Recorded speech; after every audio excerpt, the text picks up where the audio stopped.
চলো তোমাদের সঙ্গে শেয়ার করি। আমি যাচ্ছি সুন্দরবন মা বাবার কাছে। তো দেখো সকাল সকাল একদম অনেক ভোরে উঠেছি আজকে, আর উঠেই কিন্তু আমি রেডি হয়ে গেছে, বর ঘুমাচ্ছে তাই ডেকে বলে দিলাম আর ঠাকুরকে প্রণাম করে টাটা করে দিলাম। তারপর বেরিয়ে গেছি, বেরিয়ে গিয়ে এই অটোতে উঠবো, বসে আছি, আর দুজন হলে ছেড়ে দেবে। তবে উঠে গেলাম। তো চলছে আমাদের অনেকটা গাড়ি জার্নি করে যেতে হয়। তারপরে স্টেশনে চলে আসলাম, আমাদের এটা যাদবপুর স্টেশন। এখান থেকে উঠলাম, তারপর উঠে ট্রেনে শুধু ভিড় দেখো, অনেকে তো সব দাঁড়িয়ে আছে। আমি একটু বসার সিট পেয়েছিলাম, বসে তারপরে এখন এই নামছি, নেমে আরও অটো ধরতে হবে, তারপরে নদী পার হতে হবে। তারপর দেখতে পাচ্ছ এটা হচ্ছে ক্যানিং ব্রিজ, এর উপর দিয়ে এখন অটো যাচ্ছে।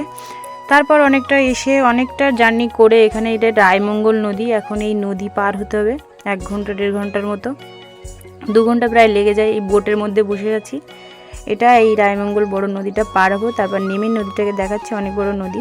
তো একটু বাদাম, যেহেতু একাদশী ছিল তো কিছু খাইনি, আর একটু এই বাদাম খেলাম। এই দেখো নদীটা এখন হচ্ছে জোয়ার উঠেছে, তো এই প্রায় এসে গেছি সামনে ঘাট, ওই ঘাটে নামবো, তার জন্য বাইরে বেরিয়ে দাঁড়িয়ে আছি। তারপর বাইরে থেকে বেরিয়ে এখানে একটা অটোতে উঠলাম।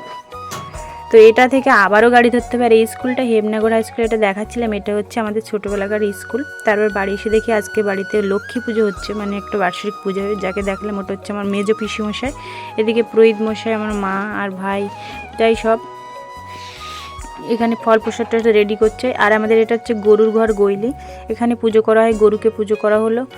মা গলায় মালা পরাতে দিয়ে দিল, তিলক কেটে দিল। এটা হচ্ছে আমাদের গাই গরু। তো সব মালা টালা পরিয়ে দেওয়ার পরে পুজো টুজো ওইদিকে কমপ্লিট হয়ে গেছে। তারপরে মানে গরুর পুজোকে করতে হয় বাড়িতে, লক্ষ্মী পুজো যাদের হয়, কাদের বাড়িতে এরকম নিয়ম হচ্ছে অবশ্যই জানিও।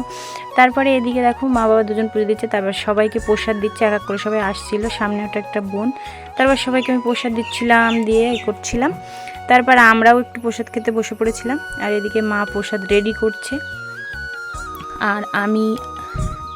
আর এদিকে প্রসাদ নিয়ে যাচ্ছি খাওয়ার জন্য। আর এখানে আমি আর আমার বোনু এবার আমরা প্রসাদ খাওয়া দাওয়া করবো। আর এটা হচ্ছে আমার দাদার একটা মেয়ে, তাই ও খাচ্ছিল, তার সাথে একটু করছিলাম। তারপর দুজনে এখানে গল্প করছিলাম সুখ দুঃখের করে, আমার বাবু, আমি আর আমার কাকার মেয়ে বোন মিলে ডাবের শাঁস বসে বসে খাচ্ছিলাম। চলে টাটা, আবার পরে ভিডিও দেখাবে।